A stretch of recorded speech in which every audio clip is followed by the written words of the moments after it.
इधर अखिलेश यादव का राजभर करते रहे समर्थन, तो उधर मायावती के साथ मिलकर कर दिया बड़ा खेला।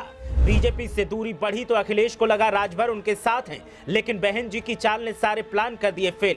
सदन में अखिलेश यादव का समर्थन और बाहर मायावती के साथ नजदीकी, ओपी राजभर की रणनीति ने बढ़ा दी हलचल। लोकसभा चुनाव से पहले राजभर की रणनीति ने चौंकाया, कैसे बीजेपी से बनाई दूरी और सपा को बाय बाय कहकर बीएसपी से हाथ मिलाने की कर ली तैयारी। पिछले कुछ दिनों से लग रहा था कि राजभर और अखिलेश यादव अब फिर साथ आ जाएंगे। इधर अखिलेश यादव का समर्थन राजभर करते रहे और उधर एक बड़ा सियासी गेम खेल दिया। उत्तर प्रदेश की सियासत में ओम प्रकाश राजभर एक ऐसा चेहरा है जो सत्ता में हो या विपक्ष में हो, सियासी धमाके वो करते ही रहते हैं। विधानसभा सत्र से पहले राजभर जिस सपा को कोसकर सुर्खियों में थे, तो विधानसभा के बजट सत्र में अखिलेश यादव का कई अहम मुद्दों पर समर्थन करके सुर्खियों में छाए रहे।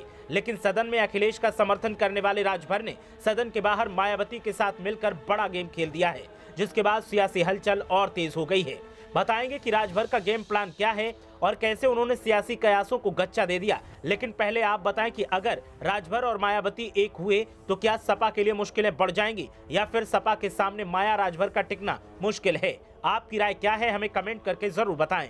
दरअसल ये सवाल तब पैदा हुआ जब राजभर ने बड़े और अहम सियासी संकेत दिए। सुभाषपा प्रमुख ओम प्रकाश राजभर के बयानों की चर्चा अक्सर होती रहती है। बीते दिनों में लोकसभा चुनाव से पहले सुभाषपा और बीजेपी के बीच गठबंधन की अटकलें चल रही थी। ओपी राजभर ने इसके संकेत भी दिए थे, लेकिन अब उनका खास लगाव बीएसपी प्रमुख मायावती के लिए नजर आने लगा है। कभी अखिलेश यादव और कभी बीजेपी के साथ दिखने वाले ओम प्रकाश राजभर अब अपने लिए स्थायी जगह खोज रहे हैं। बीते दिनों सुभाषपा प्रमुख बीजेपी की तारीफ कर रहे थे, लेकिन अब वो बीएसपी और मायावती की तारीफ करने लगे हैं। उन्होंने मायावती की सरकार को सबसे बेहतर बताया है, जिसके बाद बड़ा सवाल ये है कि क्या बीएसपी का दरवाजा राजभर के लिए खुलेगा। सुभाषपा प्रमुख ने कहा कि हमको तो मायावती की सरकार लॉ एंड ऑर्डर की सरकार लगी। पहली बार जब मायावती की सरकार बनी थी तब वो सरकार 4.5 साल तक चली थी। वो कार्यकाल हमको बहुत पसंद रहा था। ओपी राजभर के इस बयान पर बीएसपी विधायक ने कहा, सच्चाई यही है, सच्चाई को झुठलाया नहीं जा सकता। जब बीएसपी की सरकार थी तो 2009 से लेकर 2011 तक एनसीआरबी की रिपोर्ट आप देख लीजिए। उसमें यूपी भारत में क्राइम के मामले में 34वें नंबर पर था। इससे पहले भी राजभर ने कुछ ऐसे बयान दिए हैं जिससे बीजेपी सरकार की भूमिका पर सवाल खड़े होते हैं, जिसके बाद चर्चा शुरू हो गई है कि बीजेपी में बात नहीं बन पाने की वजह से ओम प्रकाश राजभर ने बीएसपी के साथ जाने का मन बना लिया है। हालांकि सवाल अब उठ रहे हैं कि क्या राजभर के द्वारा तारीफ किए जाने के बाद भी बीएसपी सुभाषपा के लिए अपने दरवाजे खोलेगी?